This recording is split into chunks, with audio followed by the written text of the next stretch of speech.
Okay, magandang araw mga kaibigan. Pag-usapan natin yung hot viral topic of the day, yung mass resignations ng lahat ng cabinet officials.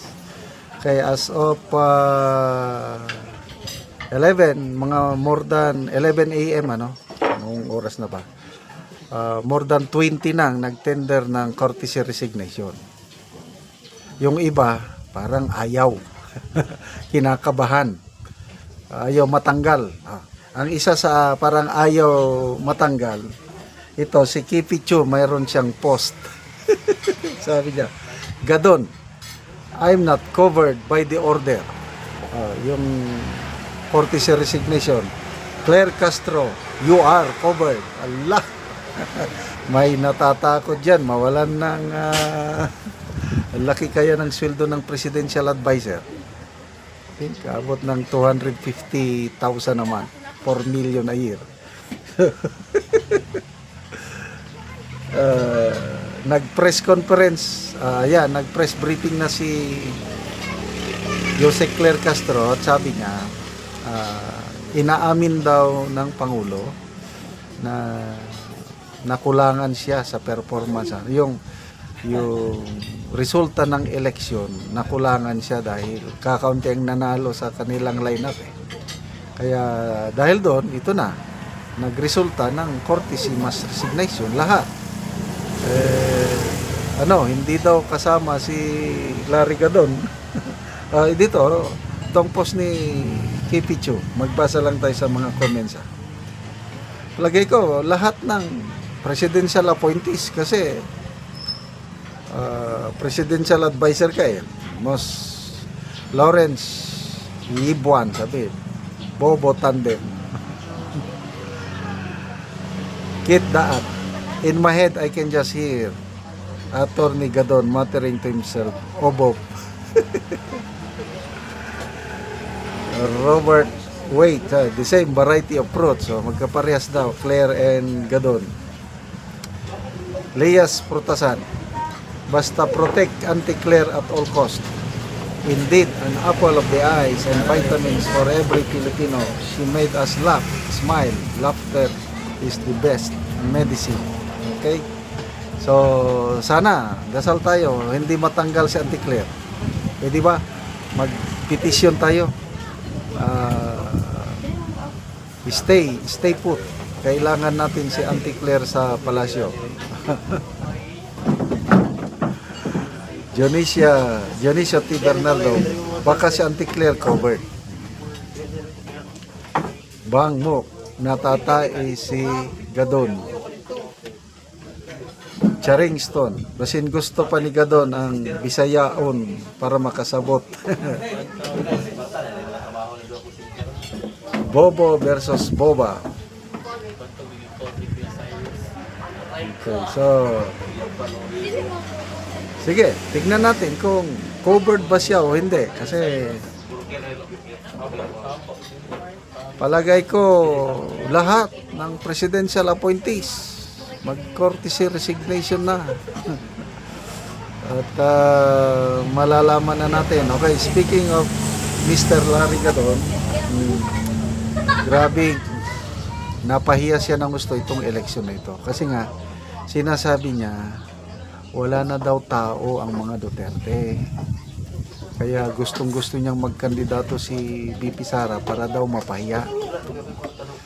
Yung sabi niya na case of death, yung ginawa ni Senator Amy, pati na rin si Camille Villar na nagpa-endorse kay BP Sara. Lalo lang daw silang matatalo kasi nga walang tao ang mga Duterte. Ano ngayon, Mr. Larry Gadon? Taga Mindanao and part of Visayas have spoken. Lahat ng PDP laban, Duterte plus 2. Sinulong buong Mindanao, walang nakapasok ng isang taga-administrasyon. Ano yan? Walang tao ang mga Duterte. Nako. Dapat siguro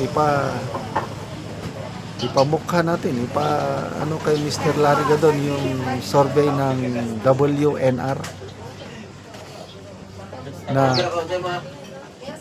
sa April na sorbito, bago lang, before election. Sa mga respondents, tinanong, ano sila? Political loyalty nila, inclination. Is it Marcos? Is it Duterte? Is it Leni? Ganon, tinanong. Nako, grabe ang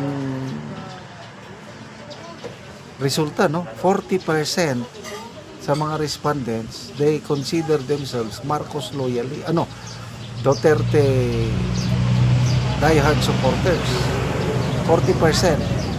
15% lang ang Marcos loyalist. Then 13% ang Robredo o Dilawan loyalist. And then the rest, mga 31%, none of the above, wala sila. Neutral. Oh, so ito, napahiya yung sino bang nag-survey? I think Okta Research. Wala talaga itong Okta. Sinasabi nila na ang Marcos loyalist daw tumataas na, bumababa ang mga Duterte supporters. Wala, kabaliktaran. Ito, very credible itong WR numero. Sila rin ang nag-research yung presidential election, sinorbe nila. Yung latest nila is si VP Sara, 29% ang namili sa kanya. Yung latest research nila, I think February or March. Si Rapi Tulfo, naging 15% na lang. Si Leni, pangatlo. Yun ang mga research na WR numero. Kaya isa itong WR numero sa isa sa mga pinagkakatiwalaan, very credible na research group. Yeah. WR numero, Pulse Asia, SWS, Publicos Asia. Yan po ang ating paniniwalaang research. Lahat ng sinasabi niya nagkakatugma. Yung sinabi nila mataas ang satisfaction rating ni VP Sara, ito na, at mababa si Pangulong Marcos. Pulse Asia, 25% na lang ang trust and approval rating ng Pangulo. Bumulusok, 17% pababa. O ano ngayon, it reflects, lumabas sa eleksyon. Talagang nilampaso sila ng oposisyon na both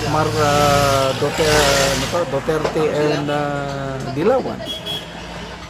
7 ang nanalong oposisyon, 5 lang kanila. Minus 1 pa yon si Pia Cayetano dahil nationalista party yun. Loyalty niya, Bilyar. Ang Bilyar kumalas na sa alyansa. Lalabanan na yan. Kaya, kumusta si Mr. Larigadon? Makip pa niya yung post niya o wala na? Okay, salamat mga kaibigan sa inyong pagsubaybay sa ating channel.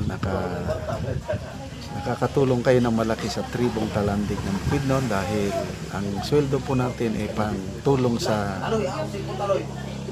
Talandig. Sa ngayon, namimigay tayo ng libreng yero at pako para ma-repair ang sira-sirang bahay ng tribong Talandig. Kaya maraming salamat. Panoorin nyo ang video na ito. Ano po ni ang balay nga among gibisita, nagkinahanglan og tabang.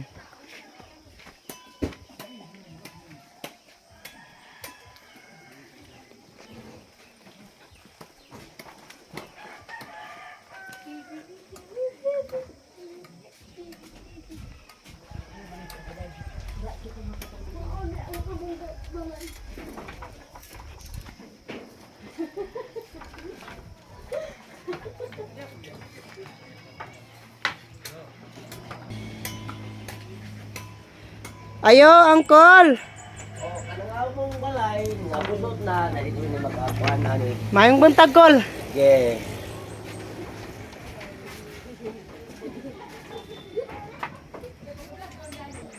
Muna ni ang balay ni Uncle.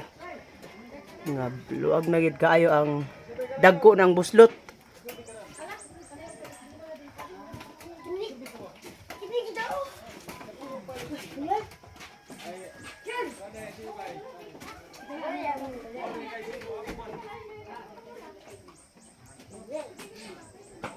Karon ante, pila na ni Ugol? Pila na ni katuig ang inyong balay? 30 ni.